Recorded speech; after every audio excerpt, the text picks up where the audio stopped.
미국에서 공연한 이야기를 하는 걸 들은 적이 있습니다. 이 가수는 미국에서 공연을 해달라는 초청이 왔는데 공연에 가기가 싫었습니다. 그래서 가기 싫은 마음에 그 공연을 초청한 사람에게 굉장히 무리한 요구를 했습니다. 미국의 공항에 딱 내리면 그 공연을 해야 되는 곳이 호텔인데 호텔까지 이동할 때 전용 헬기를 준비해 달라. 나는 뭐 차 타고 이렇게 가는 거 싫다. 그러니까 헬기로 호텔까지 이동시켜 달라. 그렇게 얘기했습니다. 그리고 우리 스태프들이 있는데 스태프들도 버스 타고 가고 이러면 힘들어서 안 되니까 리무진으로 다 호텔까지 이동시켜 달라 그랬습니다. 호텔에 딱 도착하면 로비부터 자기 방까지 빨간 레드 카펫을 깔아달라 이렇게 요구했습니다. 그리고 방은 최소 100평 이상은 돼야 된다. 나는 좁은데 못 자니까 넓은 방을 허락해달라. 그리고 식사는 상다리가 부러지도록 해달라. 나는 그냥 한두 개 있으면 못 먹으니까 아주 잔뜩 차려달라. 그리고 경호원들은 한 50명씩 붙여달라. 이런 요구를 했습니다. 이 가수가 그 요구를 하는 이유는 미국에서 그 당시에 가수가 공연을 오게 되면 한국으로 오게 되면 굉장히 까다롭게 요구하는 거예요. 그 공항에다 레드 카펫을 깔아달라 그러고 짐을 수색하는 거 그냥 통과하게 해달라 뭐 이런 까다로운 요구를 하는 겁니다. 그런데 그런 까다로운 요구를 해도 이제 한국에서 공연을 부를 때는 그 가수를 초청하는 거죠. 그걸 다 들어주면서. 근데 한국 가수가 그 당시에 외국에서 공연할 때는 그냥 비행기 표만 보내줘도 감사하게 가는 그런 때였습니다. 그게 자존심이 상한 겁니다. 그래가지고 이왕 가기 싫은 거 그냥 될 수 있는 대로 요구를 다 해보자 이래가지고 안 들어줄 것 같은 요구를 다 한 거예요. 그런데 그 공연을 준비했던 호텔에서 그걸 다 들어주겠다 그래. 그러면서 정말 그걸 다 들어줬답니다. 전용 헬기를 띄워주고 레드카펫 깔아주고 100평짜리의 스위트룸에다가 상다리가 부러지도록 그렇게 상을 차려줬었답니다. 그래서 그런 대접을 받으면서 공연한 이야기를 하더라고요. 가수로서 그 정도의 대접을 받을 수 있으면 굉장히 복을 받은 거 아닙니까? 한 시대에 정말 탁월한 가수가 되어서 세계적인 인기를 끊는다 그러면 정말 복을 받은 겁니다. 요즘에 그 유행하는 가수 중에 BTS라고 아십니까? 세계적인 가수지요. 그 정도로 올라간다는 것은 자기의 노력만으로 되지 않습니다. 그거는 하나님이 주는 복이 있어야 되는 거죠. 그런 복을 누릴 수 있다면 되게 복받았다 이렇게 얘기할 수 있겠지요. 그런데 이런 복을 성경에서 어떤 복이라고 얘기하냐면 번성의 복 이렇게 얘기합니다. 이거는 하나님께서 생육하고 번성하는 복을 주신 것을 누린 겁니다. 세상에서 높아지고 세상에서 부해지고 세상에서 잘 되는 복들이 다 번성의 복이에요. 부자가 된다, 대통령이 된다, 뛰어난 학자가 된다, 한 분야의 1인자가 된다. 이건 다 번성의 복을 누리는 겁니다. 그런데 이 번성의 복은 신자든 불신자든 다 누릴 수 있는 겁니다. 신자만 번성의 복을 누리는 거 아닙니다. 불신자들도 얼마든지 번성의 복을 누릴 수가 있습니다. 대기업의 회장은 다 신자는 아니지 않습니까? 대통령이 다 신자는 아니지 않습니까? 국회의원이 다 교회를 다니는 건 아니지 않습니까? 그래서 신자든 불신자든 가리지 않고 정말 수고하는 사람들, 또 하나님께서 은혜 부으시는 사람들은 이 번성의 복을 누릴 수가 있습니다. 그런데 신자들만이 누릴 수 있는 복이 있습니다. 세상 불신자들은 누릴 수 없고 신자들에게만 하나님께서 주는 특별한 복이 있습니다. 그게 아브라함에게 주신 복이에요. 아브라함의 복은 불신자들은 못 누리는 겁니다. 신자들, 하나님의 백성들만이 누릴 수 있는 복입니다. 이 아브라함의 복이 어떤 복인지를 우리가 한번 살펴보지요. 아브라함에게 하나님께서 복을 주시겠다고 약속하셨는데 그 복은 어떤 복이고 이 복들은 어떻게 누릴 수 있는지를 우리가 한번 살펴보도록 하겠습니다. 하나님께서 아브라함을 부르셔서 아브라함에게 언약을 맺으십니다. 그런데 이 아브라함의 언약은 하나님의 구속 협약, 구원의 언약, 그것들을 이루기 위해서 또 아담에게 하셨던 언약, 여자의 후손을 통해서 사탄의 머리를 깨트리겠다는 그 언약을 이루어 가시기 위한 언약입니다. 그것을 지켜 가시기 위해서 하나님께서 아브라함을 부르시고 언약을 맺으십니다. 하나님이 아브라함을 부르실 때가 이 세상이 또 죄로 말미암아 타락했을 때입니다. 노아 홍수 사건으로 말미암아 하나님께서 새로운 인류를 시작하셨지 않습니까? 그 새로운 인류를 시작하시면서 하나님께서 그 인류를 통하여서 구원의 역사를 펼쳐가기를 원하셨다고요. 그런데 노아 이후의 사람들이 번성은 하는데 그들이 또 범죄하고 맙니다. 노아의 사람들이 노아의 세 아들로부터 말미암아 많은 자손들이 번성하죠. 창세기 보시면 노아의 세 아들 셈과 함과 야벳, 그 아들의 족보가 쭉 나옵니다.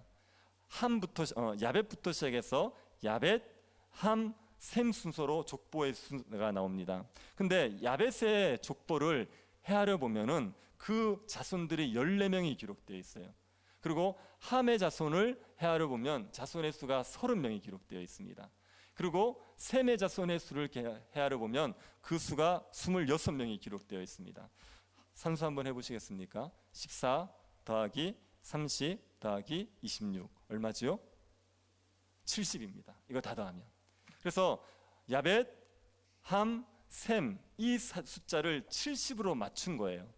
이들의 자손이 70명밖에 안 되는 게 아니라 70명만 기록한 겁니다. 왜 70만 기록했겠습니까? 70이라는 숫자가 가지는 상징성 때문입니다. 이게 많다는 거예요. 그래서 셈과 함과 야벳의 후손으로 말미암아 많은 사람들이 번성했다, 이걸 보여주기 위해서 70을 기록했죠. 그 많은 사람들이 번성했는데 이들이 무슨 일을 하죠? 그들이 시날 평지에 모여서 바벨탑을 쌓아버리는 겁니다. 하나님께서 세상을 쓸어버리고 새롭게 시작했는데 이들은 또 바벨탑을 쌓아서 하나님을 대적하지 않습니까? 바벨탑은 하나님 없이 낙원을 이루겠다는 거예요. 하나님 없이 우리가 잘 한번 이름을 내고 잘 살아보겠다는 게 바벨탑입니다. 하나님을 대적하는 게 바벨탑인데 그 번성한 사람이 또다시 하나님을 대적했다고요. 그들을 하나님께서 어떻게 하십니까? 언어를 다르게 하셔서 흩어버리셨죠. 흩어진 그 사람들 중에 하나님께서 아브라함을 택하시는 거예요. 아브라함을 택하시고 이 아브라함을 통하여서 하나님의 약속을 이루어 가시려고 하시는 겁니다. 하나님께서 아브라함을 부르시고 그에게 약속을 주시죠. 그 내용이 창세기 12장 1절부터 3절입니다. 12장 1절부터 3절 다시 한번 교도하겠습니다. 여호와께서 아브라함에게 이르시되 너는 너의 고향과 친척과 아버지 집을 떠나 내가 내게 보여줄 땅으로 가라.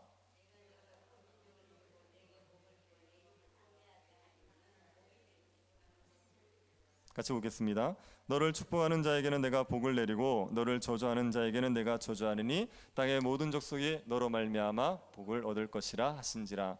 너무 잘하는 말씀이죠. 네, 너무 잘하는 말씀이죠. 그런데 이 세 절을 보면요, 구조가 있습니다. 이게 약속, 명령, 약속, 명령의 구조로 되어 있어요. 우리가 이렇게 아브라함의 언약에 대해서 많이 알고 있지만 자세히 내용을 살펴보면, 구조를 보면 약속이 있고 그 다음에 세 가지 명령이 나와요. 그리고 약속이 있고 세 가지 명령이 나오게 되어 있습니다. 제일 첫 번째 명령이 뭐겠습니까? 너는 너의 고향, 친척, 아버지 집을 떠나 내가 내게 보여줄 땅으로 가라. 첫 번째 명령은 가라는 명령이에요. 그리고 하나님께서 세 가지의 약속을 주십니다. 어떤 약속요? 첫째, 너는 큰 민족을 이룬다. 두 번째, 복을 주겠다. 세 번째, 내 이름을 창대하게 주겠다. 이 세 가지 약속을 주시는 거예요. 그 다음에 명령이 또 나와요. 너는 복이 될지라. 복이 될 거라 그랬습니까? 복이 되라 그랬습니까? 네, 복이 될지라. 이 명령인 거예요. 그리고 또 약속이 나오는 겁니다. 너를 축복하는 자를 내가 복을 내리고 너를 저주하는 자를 내가 저주하리니 땅의 모든 족속이 너로 말미암아 복을 얻을 것이라. 이 세 가지 약속이 나오는 거예요. 그래서 하나님께서 명령을 주시고 약속을 세게 주시고 명령을 주시고 약속을 세게 주시는 구조로 되어 있습니다. 이걸 이렇게 정리 한번 해보시죠. 자, 첫 번째 명령은 가라. 그리고 세 가지, 내가 너로 큰 민족을 이루게 할 거다. 내가 내게 복을 내릴 것이다. 내가 내 이름을 창대하게 할 거다. 그 다음에 다시 두 번째 명령, 복이 될지라. 내가 너를 축복하는 자에게 복을 내릴 것이고 내가 너를 저주하는 자에게 저주를 내리고 땅의 모든 족속이 너로 말미암아 복을 얻을 것이다. 그렇게 세 가지의 약속이 주어지게 됩니다. 이 약속들을 하나 살펴보죠. 첫 번째 명령에서 가라. 그 다음에 주신 첫 번째 복이 뭡니까? 한번 띄워주십시오. 다시. 내가 너로 큰 민족을 이루게 하겠다 그러죠. 하나님께서 아브라함의 자손을 통해서 큰 민족을 이룬대요. 그런데 여러분, 여기 민족이라는 단어는 히브리어로 고이로 되어 있습니다. 고이라는 단어가 되어 있어요. 그리고 뒤에 보면 내가 너로 3절에 보면 땅의 모든 족속이 너로 말미암아 복을 누릴 것이다. 이렇게 되어 있죠. 이 족속이라는 단어, 요 족속이라는 단어가요, 히브리어로 미슈파하가 되어 있습니다. 그래서 지금 고이라는 단어가 민족을 가리킬 때, 큰 민족을 얘기할 때 고이라는 단어도 있고요, 또 족속을 가리킬 때 미슈파하라는 단어도 있습니다. 근데 이 두 단어의 차이는 뭐냐? 고이라는 단어는요, 정치 체계를 갖춘 나라를 얘기하는 거예요. 왕이 있고 정치 조직이 있고 이런 민족을 가리킬 때 고이라는 단어를 씁니다. 그 다음에 그냥 정치 체계 없이 사람들끼리 모여 있는 거 있지 않습니까? 부족, 시족 이런 거 있죠. 그런 것은 미스파하 이렇게 되어 있습니다. 창세기 18장 18절에 이런 말씀이 있습니다. 아브라함은 강대한 나라가 되고 천하 만민은 너로 말미암아 복을 받게 될 것이 아니냐 이렇게 되어 있습니다.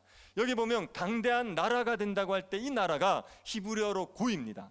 그래서 왕이 있는 정치 체계를 갖춘 그런 나라를 만들어 주겠다 이렇게 약속하고 있는 겁니다. 그래서 첫 번째, 너의 자손들로 말미암아 큰 민족을 이룰 거다. 이거는 아브라함의 자손을 통해서 나라를 이룬다는 거예요. 왕과 정치 조직을 가진 그런 나라를 만들어 주겠다는 약속인 겁니다. 두 번째 약속은 뭡니까? 복을 내릴 것이다 이렇게 되어 있어요. 복을 내린다고 얘기하죠. 복을 내린다고 말할 때 이 복은요, 하나님의 통치에 순종하면서 누리는 복입니다. 하나님께서 에덴 동산에 사람들을 만들어 놓으셨어요. 그리고 에덴 동산에서 사람들이 복을 넘치도록 누렸죠. 에덴 동산에서 왜 복을 누렸습니까? 좋은 환경, 풍요로운 환경, 그 다음에 하나님이 주신 사명, 그리고 사랑하는 사람들, 이런 것들로 말미암아 복을 넘치도록 누렸단 말이에요. 그런데 그 에덴 동산의 복은 선악과를 따먹지 않을 때 누리는 겁니다. 하나님의 주대심을 인정하고 왕대심을 인정할 때만 그 복을 누린단 말이에요. 그런 복을 여기서 얘기하는 거예요. 내가 너에게 복을 내릴 것이다 이렇게 얘기할 때는 하나님의 통치를 순종할 때 그 하나님이 주시는 복을 넘치게 누리게 될 것을 이야기하고 있는 겁니다. 그리고 세 번째, 내 이름을 창대케 할 거다. 이거는 뭐와 관계되냐면 바벨탑과 관계되어 있어요. 바벨탑을 사람들이 만들었던 이유가 뭡니까? 우리의 이름을 내고 우리의 이름을 창대하게 해보겠다. 우리가 우리의 힘으로 한번 이름을 한번 내보겠다. 이게 바벨탑이었단 말이에요. 그런데 하나님께서 아브라함에게 뭐라 그럽니까? 내가 너의 이름을 창대하게 만들어줄게. 너의 힘과 너의 능력과 너의 노력으로 이름이 창대해지는 게 아니라 내가 너의 이름을 창대하게 만들어줄게, 이 얘기를 하고 있는 겁니다. 이 세 가지의 복, 약속, 큰 민족, 복, 이름을 창대케 하는 것, 이걸요 한마디로 얘기하면 이겁니다. 아브라함의 후손을 통해서 하나님의 나라를 만들겠다는 거예요. 아브라함의 후손을 통해서 하나님의 통치의 복을 넘치도록 누리는 하나님의 나라를 만들어 주겠다, 이걸 얘기하는 겁니다. 나라를 만들려면 세 가지가 있어야 되죠. 자손이 있어야 되죠. 백성이 있어야 되죠. 땅이 있어야 됩니다. 그리고 주권이 있어야 됩니다. 요 세 가지가 있어야 되기 때문에 이 약속을 좀 더 구체적으로 얘기할 때 많은 자손을 주겠다, 그 다음에 땅을 주겠다, 내가 너와 함께 해주겠다, 이렇게 약속을 하시는 거예요. 그래서 이 세 가지의 약속은 하나님이 아브라함을 통해서 하나님의 나라를 이루겠다, 하나님의 복을 넘치도록 누리는 그런 하나님의 나라를 이루겠다, 이게 이 첫 번째 약속입니다. 이해가 되십니까? 두 번째 보십시오. 두 번째 약속은 복이 되라는 거죠. 너는 복이 되어라 이렇게 얘기했습니다. 그 다음에 그게 명령이었고, 약속의 첫 번째는 내가 너를 축복하는 자에게 복을 내릴 거래요. 이게 무슨 말이냐면, 누군가 아브라함을 축복하면 그 사람이 복을 받습니다. 왜요? 왜 복을 받겠습니까? 아브라함을 축복했다는 것 때문에 하나님께서 그 사람에게 복을 주겠습니까? 그런 개념보다 이런 개념입니다. 아브라함이 복을 누립니다. 그러면 그걸 본 사람이 아브라함이 복을 누리는 그 원인이 하나님에게 있다는 걸 인정하는 거예요. 누가 아브라함에게 복을 주시죠? 하나님이 복을 주시죠. 아브라함이 복을 누리면 그걸 보고, 하나님이 너에게 복을 주셨구나, 하나님이 너를 복되게 하신 분이구나, 이걸 인정하는 거예요. 그래서 아브라함을 보고 그 아브라함을 축복하면서 그 하나님을 인정해 버리지 않습니까? 그러면 그 사람도 복을 받게 되어 있어요. 누구 때문에? 하나님 때문에.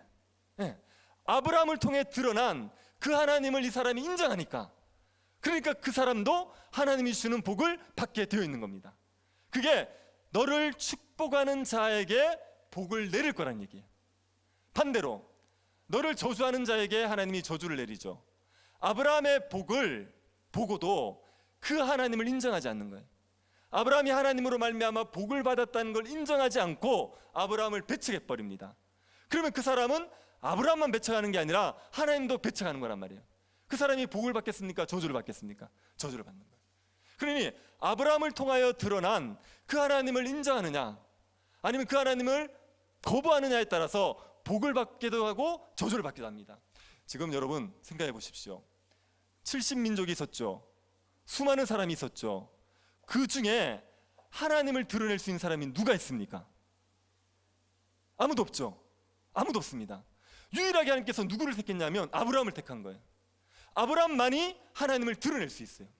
그래서 아브라함을 어떻게 대하느냐는 그 사람이 하나님을 어떻게 대하느냐를 결정하는 겁니다. 아브라함을 인정하고 그 아브라함에게 복 주신 하나님을 인정해버리면 그러면 그 사람은 복을 받게 돼 있어요.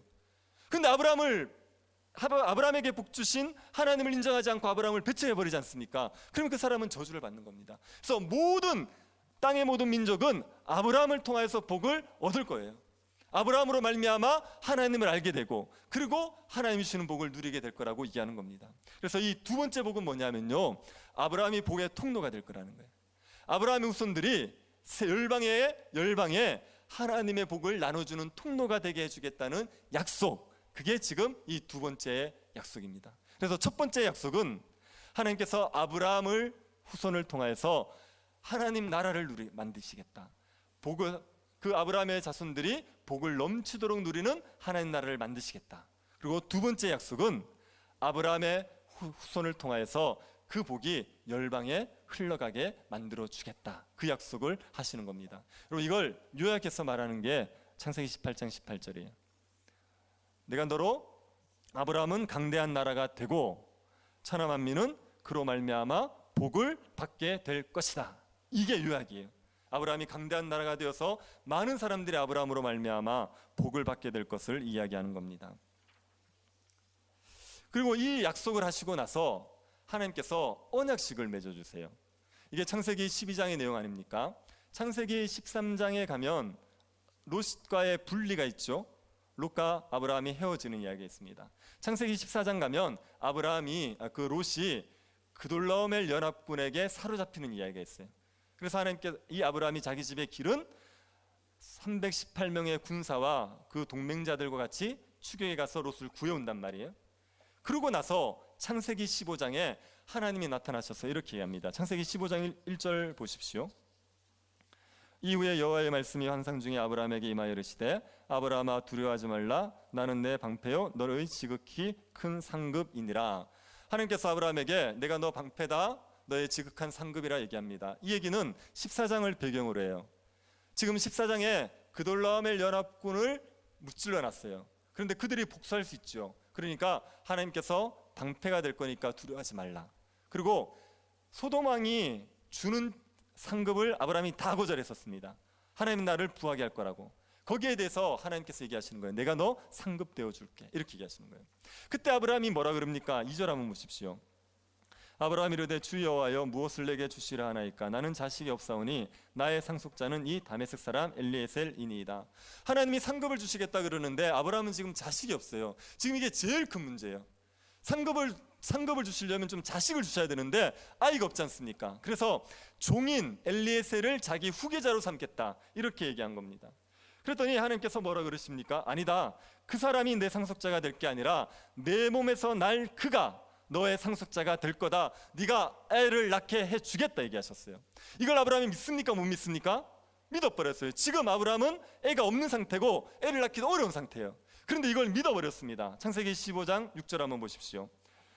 아브라함이 여호와를 믿으니 여호와께서 이를 그의 의로 여기시고, 하나님께서 자식을 주겠다고 얘기하시니까 아브라함이 그걸 믿어버렸어요. 그랬더니 하나님께서 의롭다고 인정해 주시죠. 그래서 아브라함이 믿음으로 의롭다 여김을 받은 때가 지금 여기입니다. 그러고 나서 하나님께서 아브라함에게 땅에 대한 약속을 주신다고 해요. 자손 주겠다고 약속하셨고 가나안 땅도 주시겠다고 약속하셨습니다. 17절 보십시오. 또 그에게 이르시되 나는 이 땅을 내게 주어 소유를 삼게 하려고 너를 갈대아의 우르에서 이끌어낸 여호와니라. 갈대아 땅을 주겠다고 얘기했어요. 이거는 아브라함이 믿습니까? 못 믿습니까? 8절 한번 보십시오. 그가 이르되 주 여호와여 내가 이 땅을 소유로 받을 것을 무엇으로 알리이까? 아브라함이 믿는 것 같습니까? 못 믿는 것 같습니까? 못 믿는 것 같죠. 그러면 6절과 충돌이 돼요. 6절은 믿었어요, 못 믿었어요? 믿었죠. 자식이 없는 자기에게 자식을 줄 건 믿었는데 땅을 주실 걸 못 믿었다? 이거는 논리적으로 맞지 않습니다. 그래서 이 8절의 말은 못 믿는다는 얘기가 아니라 믿음을 더해 달라는 거예요. 제가 하나님 믿겠습니다. 그런데 저에게 믿음을 더해 주십시오. 이걸 제가 확실하게 믿을 수 있게 해 주십시오. 이 얘기를 하는 겁니다. 그래서 하나님께서 뭘 하느냐? 언약식을 맺어주는 거예요. 9절 한번 보십시오. 여호와께서 그에게 이르시되 나를 위하여 3년 된 암염소와 3년 된 암소와 3년 된 암염소와 3년 된 순양과 산비둘기와 집비둘기 새끼를 가져올지니라. 지금 5가지를 준비하라 그러죠. 암소, 그 다음에 두 번째 암염소, 세 번째 순양, 네 번째 산비둘기, 다섯 번째 집비둘기. 요 5가지를 준비하라 그래요. 이걸 준비해가지고 이걸 쪼개라는 거 아닙니까? 그걸 쪼개놓고 그리고 기다리라는 거예요. 아브라함이 이걸 다 쪼개놓고 기다렸죠. 해가 질 때 횃불, 연기가 그 쪼갠 사이를 지나갑니다. 성경에서 불, 연기는요 하나님의 임재의 상징이에요. 이스라엘 백성들이 출애굽했을 때 하나님이 무슨 기둥으로 인도했죠? 구름 기둥과 불 기둥. 구름과 불이 하나님의 임재의 상징이란 말이에요. 그래서 지금 여기 횃불과 연기가 지나가는 건요 하나님이 지나가시는 거예요. 지금 쪼개놓은 사이를 하나님이 지나가십니다. 이게 언약식이에요. 하나님께서 아브라함에게 하신 약속을 하나님이 반드시 지키시겠다는 언약식을 지금 하고 있는 겁니다. 고대의 이런 방식은 계약을 맺을 때 두 당사자가 짐승을 쪼개놓고 그 사이를 지나갑니다. 그리고 어떤 의미냐, 그게 만약에 계약을 파기하면 쪼개진 짐승처럼 우리가 쪼개진다는 거예요. 그런 의미에서 쪼갠 짐승 사이를 지나가는 거예요. 그래서 지금 하나님께서 아브라함에게 약속을 해주시고 나서 그 짐승 사이를 지나가심으로 말미암아 이 약속을 반드시 지키겠다는 걸 보여주시는 거예요. 쪼개진 짐승처럼 하나님이 만약에 언약을 어기시면 그러면 내 하나님이 쪼개질 거다. 이게 얘기를 하고 계시는 겁니다. 그런데 여기에 아브라함이 지나갑니까? 안 지나갑니까? 안 지나가죠. 원래 계약을 맺으면 두 당사자가 지나가야 되거든요. 하나님이 아브라함과 언약을 맺었으니까 아브라함도 지나가고 하나님도 지나가셔야 돼요. 이게 원래 계약의 정석입니다. 그런데 여기에는 아브라함은 지나가지 않고 하나님만 지나가시는 겁니다. 무슨 의미겠습니까? 아브라함의 행위와 상관이 없어요. 아브라함의 언약이 이루어지는 건요 아브라함이 하나님의 말씀에 순종하느냐 아니냐 상관이 없어요. 이걸 하나님의 주권적인 은혜로 이루는 거예요. 하나님께서 이걸 친히 이루어 가시는 겁니다. 아브라함이 어떠하든지 아무 상관없이 하나님이 그 주권적인 능력과 하나님의 은혜로 이 약속을 반드시 지키겠다는 거예요. 여러분, 제가 언약을 얘기할 때 행위 언약과 은혜 언약을 얘기했죠. 행위 언약은 어떤 게 행위 언약입니까? 언약을 맺은 당사자의 행위에 따라 복과 저주가 결정되면 그게 행위 언약이에요. 그런데 언약을 맺은 당사자의 행위와 상관없이 하나님이 일방적으로 언약을 이루어 가시지 않습니까? 그러면 은혜 언약이에요. 아브라함의 언약은 행위 언약입니까? 은혜 언약입니까? 이거는 은혜 언약인 거예요. 왜요? 하나님이 홀로 지나가셨다니까요. 아브라함이 어떻게 사느냐, 어떻게 행동하느냐가 언약을 이루어가는데 영향을 주지 않아요. 하나님이 주권적으로 이걸 이루어 가시는 거예요. 그래서 이거는 은혜 언약입니다. 은혜 언약. 하나님께서 이렇게 언약을 맺어주셨어요. 이거는 아브라함에게 믿음을 주게 한 거예요. 내가 이 약속을 반드시 지키게, 이걸 믿게 하기 위해서 언약식을 맺어준 겁니다. 이 정도 되면 믿어야 됩니까? 못 믿어야 됩니까? 네, 뭐 이 정도로 보여줬으면 믿어야 되죠. 창세기 16장에 무슨 이야기가 있습니까? 하갈, 그죠? 아브라함이 약속을 믿습니까? 못 믿습니까? 못 믿는 거예요. 하나님께서 말씀을 주시고 언약식까지 맺어줬는데 못 믿는 거예요. 그래가지고 하갈을 첩으로 취합니다. 이것 때문에요 아브라함이 고생 무지합니다. 사라에게 얼마나 괴롭힘을 당하는데, 이게 이제 지금 약속을 못 믿음으로 말미암아 이게 고통을 겪고 있는 거죠. 하나님께서 그 아브라함에게 그래도 은혜를 베푸셔서 이스마엘을 주시고 또 이스마엘에도 약속을 주시거든요. 그런데 이 하나님께서 다시 17장에 나타나세요. 이스마엘을 낳은 때가 몇 살인지 아십니까? 아브라함이 80, 저도 헷갈리는데 몇 살? 86세. 그리고 하나님이 다시 나타나시는데 몇 세요? 99세, 13년 만에 하나님이 딱 나타나시는 겁니다. 그리고 17장 1절에 뭐라 그런지 한번 보십시오. 아브라함이 99세 때에 여호와께서 아브라함에게 나타나서 그에게 이르시되 나는 전능한 하나님이라 너는 내 앞에서 행하여 완전하라. 99세에 나타나신 하나님께서 네가 내 앞에서 완전해라. 무슨 말입니까? 날 좀 믿어라. 이게 나를 믿음으로 살아라. 이렇게 얘기하는 겁니다. 그러고 나서 이 아브라함에게 하나님의 약속을 신뢰하기 위해서 두 가지를 해주십니다. 이름을 바꾸세요. 아브람이랬지 않습니까? 이걸 아브라함 존귀한 아버지, 아브라함 열국의 아버지, 열국의 아버지가 될 거다 아브라함이라고 불러주시면서 그 이름에다가 약속을 새겨주시는 거예요. 그리고 나서 아브라함에게 할례를 요구하시는 겁니다. 할례라는 것은 언약의 증표입니다. 하나님께서 나에게 언약을 주셨다는 것을 생각나게 하는 거예요. 자, 노아의 언약의 증표는 뭐였죠? 무지개를 보면서 뭘 생각해요? 노아 언약을 생각하는 거예요. 무지개를 볼 때마다 하나님께서 우리를 물로 다시는 심판하지 않을 거야, 하나님께서 우리를 지켜주실 거야, 이걸 생각하는 거 아닙니까? 아브라함의 언약은요, 할례를 통해서 생각을 하는 거예요. 할례 받은 것을 볼 때마다 그때마다 아브라함의 언약을 생각하는 겁니다. 하나님께서 이 하나님의 나라를 우리 내 자손을 통해서 이루실 거야, 이걸 생각하는 게 할례예요. 그래서 이 할례는 하나님의 백성들로 하여금 언약을 생각해서 언약을 자꾸만 신뢰하게 만드는 역할을 하는 겁니다. 지금 아브라함의 이름에다가 언약을 새겨주신 거예요. 아브라함, 그 다음에 살에다가, 아브라함의 살에다가 언약을 새겨주신 겁니다. 할례. 그렇게 해서 아브라함이 하나님의 약속을 신뢰할 수 있도록 하나님께서 은혜를 베풀어 주신 겁니다. 그래서 이제 아브라함의 언약이 이루어졌죠. 완성되었죠. 자, 이때부터 이 아브라함의 언약을 맺은 이후부터 그 다음에 그 이후의 성경 이야기는요, 하나님이 아브라함의 언약을 어떻게 이루어 가시는지에 대한 얘기입니다. 아브라함 때에 보면 하나님께서 주신, 아브라함에게 주신 약속이 성취가 돼요. 아브라함에게 자손을 준다 그랬지 않습니까? 이삭을 백세해 주셨어요. 그래서 자손의 약속이 이루어지죠. 그 다음에 아브라함이 땅을 얻습니까 못 얻습니까? 가나안 땅 얻습니까 못 얻습니까? 아브라함이 굴 하나를 얻어요. 막벨라 굴. 사라가 죽고 나서 막벨라 굴을 산단 말이에요. 가나안 땅을 최초로 그 소유를 한 겁니다. 등기 이전을 지킨 거예요. 예, 그게요, 땅을 주겠다는 약속의 맛복이에요. 그리고 아브라함이 복을 넘치도록 누리죠. 아브라함은 굉장한 거부가 됩니다. 그래서 구약은요, 물질로 복을 보여주는 거예요. 그러니까 굉장한 부자가 된다고요. 그리고 아브라함이 복의 통로가 된다고요. 롯은 누구 때문에 삽니까? 소돔과 고모라에서 롯이 죽었어야 되거든요. 누구 때문에 살죠? 아브라함 때문에 사는 겁니다. 나중에 아비멜렉이 아브라함에게 와서 언약을 맺은 거 아십니까?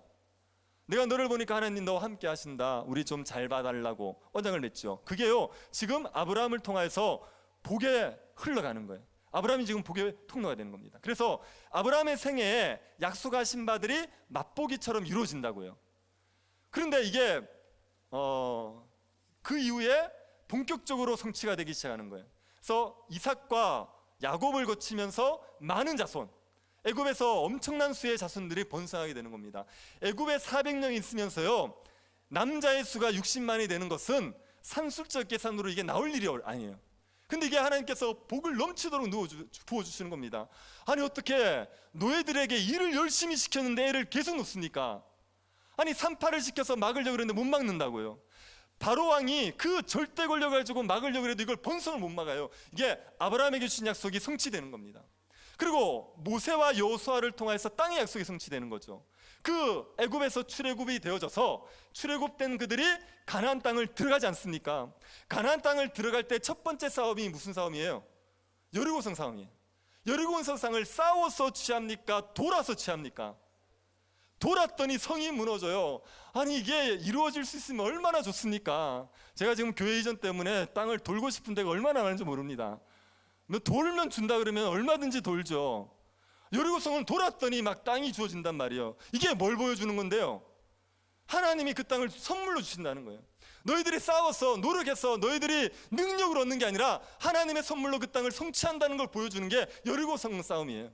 하나님께서 그 약속을 이루기 위해서 가나안 땅을 선물로 줘버리는 거예요.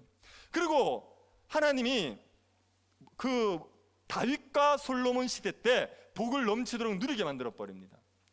다윗과 솔로몬이라는 성군, 그런 말씀에 순종하는 자들을 통하여서 그 이스라엘이 하나님 나라의 복을 넘치도록 누려요. 그래서 그 솔로몬 시대 때 표현이 뭐냐면요, 이스라엘 백성들이 포도나무와 무화과 나무에서 안연히 거하더라. 그 표현 아시죠? 그게요, 포도나무와 무화과 나무는 풍요를 상징해요. 그 안에서 평안하게 거한다는 얘기는요, 적들이 없다는 겁니다. 외부의 적도 없고 내부의 갈등도 없다는 얘기예요. 그래서 복을 넘치도록 누린다는 표현이 그 표현이에요. 그게 하나님의 통치 가운데서 하나님 나라의 복을 넘치도록 누리고 있는 겁니다. 그 솔로몬의 지혜를 얻고 싶어서 누가 찾아오죠? 스바 여왕이 찾아오는 거예요. 다른 나라 사람들이 와가지고 지혜를 얻고 가는 거예요. 거기서 보고 하나님을 알고 하는 겁니다. 그게요, 복의 통로가 되는 거죠. 그래서 지금 아브라함에게 약속하셨던 그 약속들이 지금 다윗과 솔로몬 시대는 거의 문자적으로 성취가 되어버리는 겁니다. 하나님께서 약속을 이루셨죠. 그런데 그 아브라함의 약속의 성취는 다윗과 솔로몬 시대 때 완성된 건 아니에요. 그건 이제 모형입니다. 1차 성취예요. 이것을 실제를 성취하시는 분으로 오시는 분이 예수 그리스도입니다. 여러분 창세기 22장 한번 보십시오. 창세기 22장 18절. 내 씨로 말미암아 천하 만민의 복을 받으리니 이는 내가 나의 말을 준행하였음이니라 하셨다 하니라. 이게 언제 사건인지 아시겠습니까? 22장에 무슨 일이 있었죠? 아브라함이 이삭을 바쳤단 말이에요. 그 사건 있지 않습니까? 그 사건이 있고 나서 하나님께서 주신 약속이에요. 너의 씨로 말미암아 천하 만민의 복을 받을 거야, 이렇게 얘기했어요. 그런데 여기에 있는 씨라는 단어가요, 복수가 아니라 단수입니다. 여러 자손을 가르치지 않고 한 자손을 가리키는 거예요. 너의 한 자손으로 말미암아 천하 만민의 복을 받을 거야, 이렇게 얘기하는 거예요. 이걸 지금 바울이 갈라디아서에서 이 씨를 누구라고 얘기합니까? 갈라디아서 3장 16절입니다. 이 약속들은 아브라함과 그 자손에게 말씀하신 것인데 여럿을 가르켜 그 자손이라 하지 아니하고 오직 한 사람을 가르켜 내 자손이라 했으니 곧 그리스도라. 지금 그 창세기 22장 18절에서 내 자손으로 말미암아 얘기했던 그 자손은 지금 사도 바울이 얘기하는 바에 따르면 예수 그리스도인 거예요. 예수 그리스도 한 사람을 통하여서 이 아브라함의 약속이 성취된다는 겁니다. 그래서 예수 그리스도가 약속을 성취하기 위해서 오신 아브라함의 바로 그 자손입니다. 예수님 오셔서 무슨 일을 하셨죠? 십자가에 죽으셨지 않습니까? 십자가에 예수님이 죽으신 게요, 쪼개진 재물 사이를 혼자 걸어가신 거예요. 지금 아브라함의 약속을 성취하기 위해서 예수님께서 쪼개진 재물 사이에 혼자 십자가를 지고 간 겁니다. 아브라함의 약속을 성취하려고 그러면 죄의 문제를 해결해야 돼요. 그 죄의 문제를 해결하기 위해서 예수님이 십자가에 죽으신 겁니다. 그 누구의 그 도움과 누구의 어떠함 때문이 아니라 하나님께서, 예수 그리스도께서 인간들을 사랑하셔서 그것을 이루시기 위해서 홀로 십자가를 지고 그 길을 가신 거예요. 그리고 그 아브라함의 약속을 성취할 길을 열어놓으셨죠. 그리고 이제 그 예수님이 많은 자손을 만들어 내십니다. 예수를 믿는 자들, 예수를 믿는 그들이 아브라함의 자손들이고 하나님의 백성들이죠. 그래서 예수 믿는 자들이 헤아릴 수 없이 많아지는 거예요. 하늘의 별처럼 바다의 모래처럼 많아지는 겁니다. 그리고 그 예수님이 이 하나님의 백성들이 거할 새하늘과 새 땅을 준비하시는 거예요. 자, 저를 한번 보시겠습니까? 예수님이 부활하시고 지금 어디 계십니까? 하나님 우편에 계시죠. 거기서 뭐 하시죠? 노십니까? 특사할 때 기억나십니까? 하나님께서 떠나시는 이유는 우리가 거할 처소, 우리가 거할 처소를 예비하기 위해서, 새하늘과 새 땅을 만드시기 위해서, 우리가 영원히 거할 새하늘과 새 땅을 완성하시기 위해서 지금 거기 하나님 보좌우편에 계신 거거든요. 그래서 주님이 땅을 우리를 위해서 만드시고 계십니다. 그걸 주실 거라고요. 그 다음에 예수 그리스도께서 복을 누리게 하세요. 성령이 우리에게 오셨어요. 그 성령으로 말미암아 하나님 나라의 복을 넘치도록 누리게 하십니다. 하나님의 주권을 인정하고 그 말씀에 순종하는 모든 백성들, 예수 그리스도를 믿는 자들에게 하나님 나라의 복인 의와 평강과 일하기 넘치도록 누리게 만들어 주시는 거죠. 우리를 통해서 우리가 복의 통로가 되게 하시는 거예요. 누군가 우리를 보고 하나님을 인정하고 예수를 인정하지 않습니까? 그러면 그 사람은 복을 누리게 되어 있어요. 교회를 배척하면요, 하나님과 예수를 배척하는 거예요. 그러면 그 사람은 저주를 받습니다. 그런데 교회를 인정하고 신자들을 인정하고 그 교회와 신자에게 복 주신 하나님을 인정해버리면, 그러면 그 사람이 하나님 나라의 복을 누리게 되는 거죠. 그래서 우리가 복의 통로가 되게 만드시는 겁니다. 그래서 이 아브라함의 약속을 이 예수 그리스도가 실제로 그 실체를 지금 이루셨고 이루고 계시는 겁니다. 이해가 되십니까? 그 아브라함의 약속, 그 복에 참여한 사람들이 예수를 믿는 사람들이에요. 우리가 예수를 믿지 않습니까? 그럼 우리는 아브라함의 복에 참여한 사람들입니다. 우리는요, 하나님 나라의 복을 넘치도록 누릴 수 있는 존재들이에요. 우리가 의와 평강과 일학을 마음껏 누릴 수 있는 존재들입니다. 그리고 우리는 복의 통로가 될 수 있어요. 우리 때문에 누군가가 복을 받게 되어 있습니다. 사람들에게 우리는 복을 나눠주는 존재로 살아갈 수가 있습니다. 우리의 어떠함 때문이 아니라 예수 그리스도 때문에, 예수 때문에 우리가 그런 존재로 살아갈 수가 있습니다. 제가 어떤 그 뉴스를 보니까 94세 된 할머니세요. 그 할머니 의사인데 최고령 의사였다 그러더라고요. 그분이 교회 권사님이셨답니다. 성도세요. 그런데 남편이 일찍 돌아가시고 나서 그 다음부터 세상의 것들이 헛되다는 걸 깨닫고 봉사하고 섬기는 삶을 살았어요. 마지막에 소천하실 때도까지 요양병원에서 환자들을 돌보며 사셨어요. 그래서 사람들에게 복을 나눠주는 그런 존재로 사셨습니다. 우리가요, 그렇게 살아갈 수 있는 존재로 부름을 받은 겁니다. 여러분, 번성의 복이 좋으십니까? 이 아브라함의 복이 좋습니까? 다시, 세상에서 부해지고 높아지는 게 좋습니까? 하나님의 백성이 되어서 하나님 나라를 누리다가 사람들에게 복의 통로가 되는 게 좋습니까? 아브라함의 복이 훨씬 좋은 겁니다.